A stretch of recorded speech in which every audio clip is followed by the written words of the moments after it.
las organizaciones, y si has mirado un poco ahora cómo se mueve el tema del marketing, está muy orientado a identificar esos momentos de verdad o esos determinantes de compra. Es qué sucede en el individuo cuando ve este color, cuando ve este tamaño de letra, cuando ve este color de letra, cuando ve la disposición a determinada altura, ¿cierto? Y tratan de identificar qué zonas en el cerebro se activan y qué tipo de emociones y de sensaciones generan.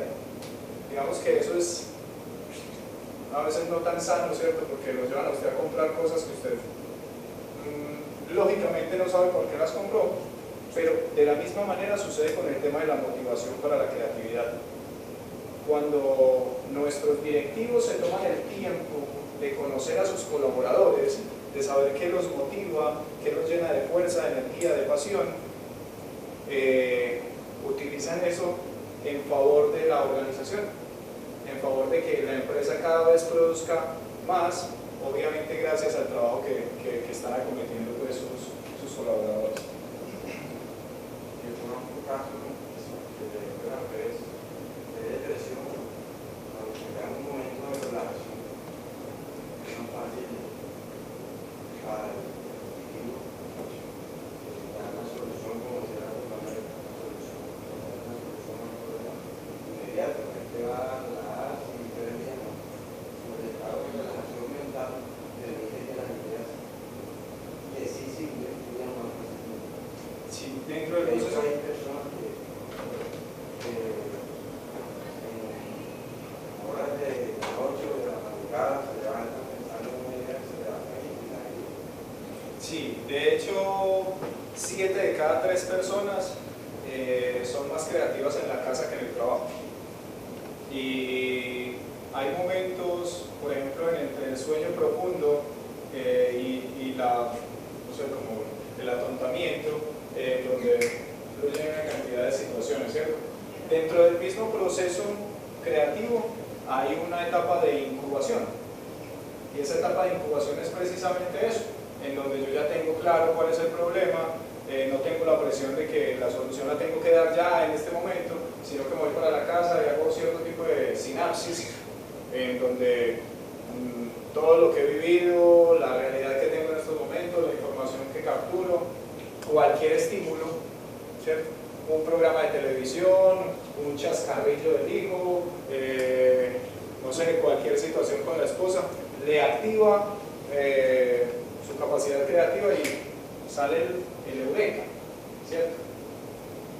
¿Cuál es el tema? Que dentro de las empresas básicamente hay ocasiones en las cuales no podemos esperar hasta que ese eureka suceda, y por eso hacemos un trabajo de co-crear en conjunto, ¿cierto?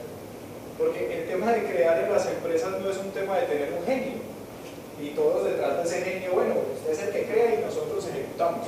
No, o sea, es todas nuestras capacidades, todas nuestras posibilidades, el talento que cada uno tiene, las habilidades que cada uno tiene, puestas al servicio de la empresa para solucionar un problema particular o para aprovechar una oportunidad, ¿cierto? Habitualmente está orientado a lo que tú planteas, a que sea un espacio relajado, tranquilo, que permita el fluir libremente. Pero lo que pasa es que a veces el problema es tan crítico que si no lo solucionamos hoy, quizá mañana no haya empresa para tener esa tranquilidad. Entonces hay situaciones en las cuales, dependiendo del tipo de problema o de la situación, los tiempos de respuesta son diferentes. Listo. Una de las particularidades que tiene la metodología que nosotros utilizamos es que, a pesar de que la creatividad es un solo elemento, este se compone de 10 indicadores, ¿cierto? Entonces está la originalidad, la fluidez, la determinación, la elaboración, la solvencia, la iniciativa, el autoestima, ¿cierto? Y cada uno de esos indicadores que orbitan alrededor de cada individuo pues tiene incidencia en las acciones que él toma. Dentro de cada empresa, pues digamos que habitualmente los niveles son los mismos. Está un nivel estratégico, un nivel táctico y un nivel operativo. Y el tipo de responsabilidades que tienen estas personas pues es también de diversos órdenes. Eso hace que cuando yo vaya a estimular la creatividad en un nivel, deba de tener en cuenta cuáles son los indicadores más relevantes para ellos. Eso no indica que los otros sean menos importantes, pero para las decisiones que tiene que tomar un directivo en el nivel estratégico, pues le favorece más estos indicadores. Todo esto nosotros lo desarrollamos en un proceso de investigación de 3 años. Tranquilos, nosotros les facilitamos la presentación para que se la reenvíen directamente. Esto es un proceso de investigación de 3 años. Nosotros tomamos con 25 empresas 1.630 muestras. Dentro de esas 1.630 muestras habían operativos, estratégicos y tácticos, y habían diferentes sectores. Había el sector productos de consumo, había el sector alimentos y bebidas, sector metalmecánico, me hace falta uno, ahorita les digo cuál es. No, ese estaba en servicios. Y dentro de esas variables hicimos algo que se llama minería de datos. La minería de datos lo que hace son unos análisis estadísticos de agrupamiento, y lo que trata de establecer es comportamientos genéricos o generales, y esos comportamientos pues generaron este tipo de grupos. Entonces, para el nivel estratégico es importante la fluidez, la divergencia, la iniciativa, la sensibilidad, el autoestima y la flexibilidad. Esos son los indicadores que principalmente se potencian. Acá está la razón de cada uno de ellos. En el nivel táctico, o los mandos medios o los mandos administrativos, los indicadores que se potencializan son originalidad, recursividad, iniciativa, autoestima y solvencia. Y en el nivel operativo, recursividad, solvencia, autoestima y determinación o elaboración. ¿Qué indicador está repetido en los 3 niveles?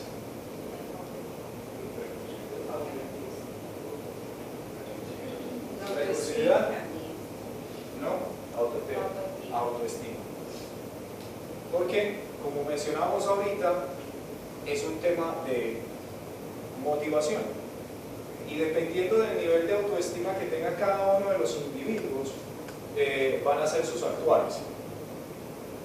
Hay algunas personas que a visión de nosotros, y como lo hacíamos en el ejercicio del principio, un tema de reconocimiento, si yo no soy capaz de decirle a ese colaborador que es valioso para la empresa y que tiene cierto tipo de facultades o de elementos que son útiles para nosotros y que nosotros se los valoramos y se los reconocemos, muchas veces ese individuo dice, ¿será que lo que yo hago sí es valioso? ¿Será que yo sí aporto realmente dentro de esta empresa? Y eso muchas veces sucede es porque no están claros los roles y no está claro cómo cada uno de esos individuos aporta dentro de la construcción de la estrategia, ¿cierto? Entonces,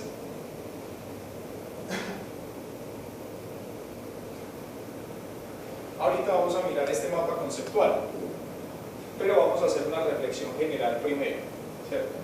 Y es que a pesar de que todas las empresas estén construidas o constituidas para ser competitivas y que eso dependa de la estrategia que tome la empresa, ¿cierto?, va a requerir que la innovación esté articulada claramente, y no solamente con la expresión de es muy importante, sino con hechos concretos. Y esos hechos concretos deben de estar orientados a generar un ambiente propicio a desarrollar las capacidades de los individuos y a generar un modelo de negocios que apoye estos elementos. Si las empresas no se comprometen operativamente en temas de asignación de recursos y desde un compromiso desde la parte directiva, miren ahí, es un mapa conceptual de gestión de la innovación para la competitividad desde el ambiente organizacional creativo y las variables relacionadas, ¿cierto? A pesar de que hemos venido hablando de que para la competitividad es necesaria la estrategia, y para esta estrategia es importante la innovación, y como suministro de la innovación está la creatividad, solamente es posible desarrollar la creatividad en la medida en que tengamos un escenario o un ambiente creativo propicio, ¿cierto? Entonces vamos a empezar arriba. Al principio mencionamos pues que existen diferentes tipos de empresas, ¿cierto? Algunas que por su carácter de economía solidaria no son con ánimo de lucro, pero no son con ánimo de pérdida, ¿cierto? Entonces, básicamente nosotros estamos orientados a empresas.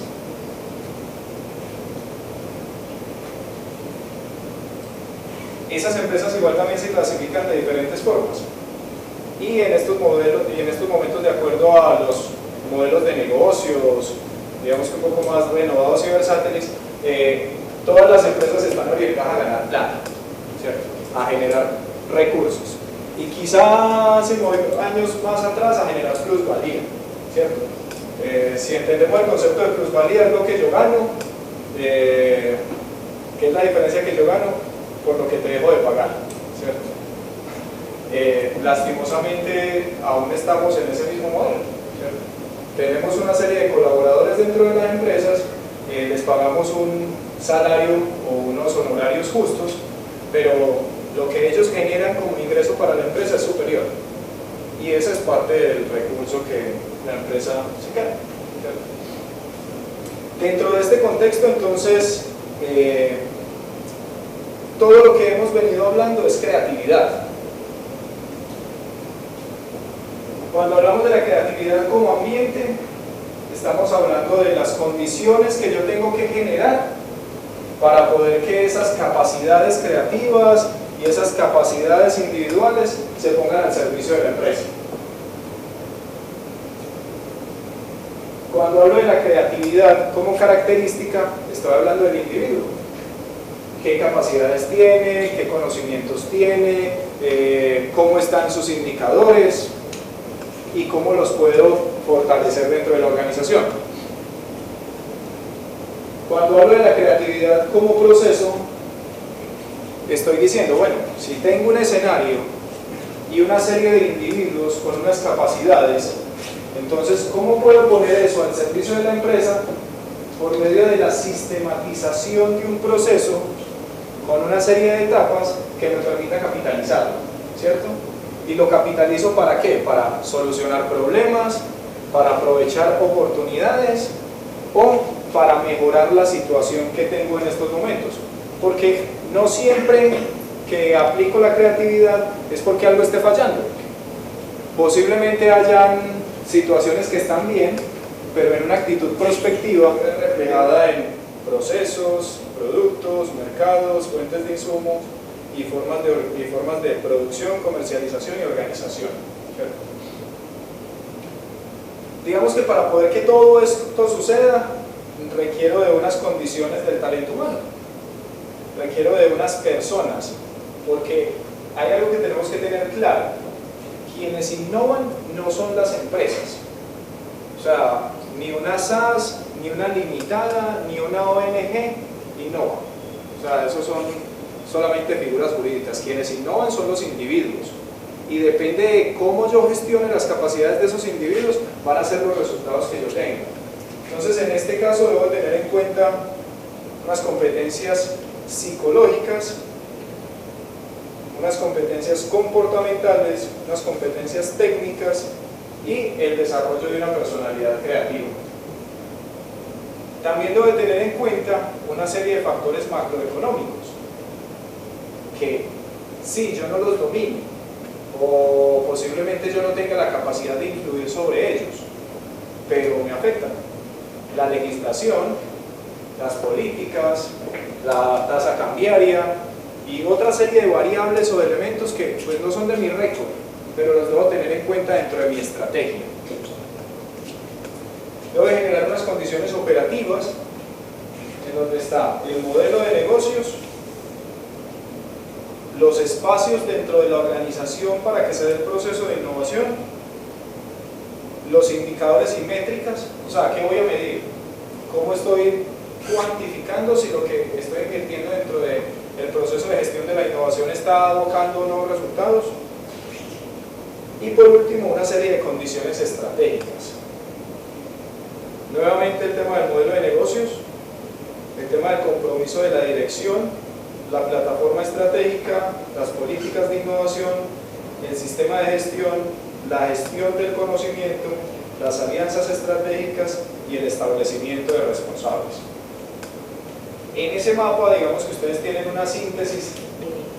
Aquí en este indicadores y métricas de innovación, ¿cómo haces tú para cuantificar eso? O sea, si estamos ahorita en un proceso de recolección de información para mirar qué debe proteger en tu empresa en términos de innovación, como bien acabas de decir, no es la empresa per se, sino las personas que componen esa empresa quienes generan esa innovación. Entonces, o sea, a mí me parece, o sea, como no soy experta en el tema y apenas estoy comenzando a tener esa experiencia, por ejemplo, en el caso de nosotros que somos una empresa tecnológica, por lo menos hacer un procedimiento en el sistema de gestión de la calidad o hacer un cálculo de incertidumbre, un software, o sea, eso genera innovación porque en la industria, de alguna manera, pues es aceptado por el mercado para que sea innovación. Entonces, ¿cómo cuantificas tú? O sea, eso tiene un valor dentro de la organización, eso es un intangible. Y realmente yo, pues, como apenas estoy profundizando, pero me ha costado un trabajo enorme. O sea, realmente cómo cuantifico y aparte cómo me quito yo esa venta para poder también transmitirle a la parte contable que eso es un intangible de la organización y que eso debe ir contabilizado. Eso lo hablábamos el otro día. O sea, realmente todavía eso me parece una caja negra. Entonces, hablando en temas de innovación, porque a veces hay cerebros fugados. En este caso, por ejemplo, se da esta persona que está aquí, que maneja todo esto miércoles, o sea, como, bueno, no trata de que todo quede escrito, de que todo quede, o sea, que no, de todas formas, la persona, el recurso humano que está ahí importante. No sé, para mí eso es una caja negra todavía, no sé si pronto desde tu experiencia nos puedes dar algún tip o algo así. Entonces vamos en dos sentidos. Lo primero, los indicadores que se vienen en innovación, ahí los tienen delineados, ¿cierto? Indicadores de organización, de producto, de proceso, de mercados, de actividades, ciencia y tecnología y de factores que afectan la innovación. Esos tienen claramente definido una serie de parámetros que me permiten establecer qué tanto o qué tan poco hace la empresa en ese sentido, ¿cierto? Pero, por ejemplo, yo también estoy un poquito ofendido.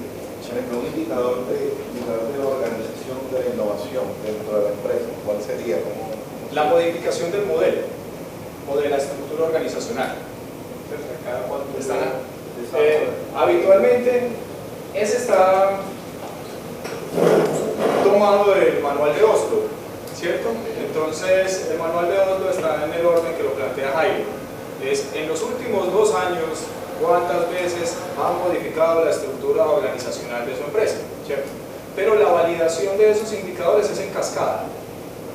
Si yo hago temas de la parte organizacional, la parte de procesos, la parte de productos, y eso no registra en caja, no he hecho nada, ¿cierto? Una de las estrategias dentro de la institución es presentar un proyecto de manera formal a quienes ustedes designen entre las empresas quiénes son las personas que van a filtrar la viabilidad de esa solución. Por eso no solamente la solución es porque el tipo se está quedando en la puerta, vamos a ver quién es creativo para que vaya a hay proyectos a corto plazo, que con base en esa experiencia tú determinas cuál es la mejor viabilidad en base a un proyecto formal y ese es un indicador. Quién presentó el proyecto, cómo lo voy a incentivar y de acuerdo a su viabilidad. Entonces ahí ya viene la segunda parte y está alineada con lo que tú planteas, y es el tema de la gestión del conocimiento, ¿cierto? Es de qué manera dentro de la organización yo establezco cierto tipo de elementos que me permitan sistematizar, ¿cierto?, todo el conocimiento que se genera dentro de la organización. Uno, por las interacciones sociales que generamos, ¿cierto?, y por el nivel de formación que tú tienes, por la experiencia, por los ensayos-error dentro de los laboratorios y todo ese tipo de elementos.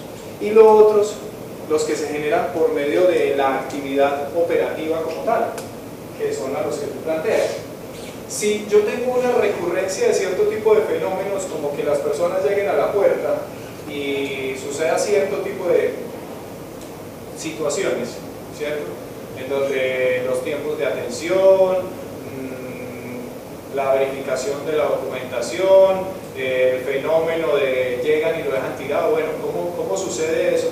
Y yo tengo un proyecto que me permite sistematizar, automatizar cómo sucede ese fenómeno para tratar de reducir su ocurrencia o para mejorar el proceso de reacción frente al mismo.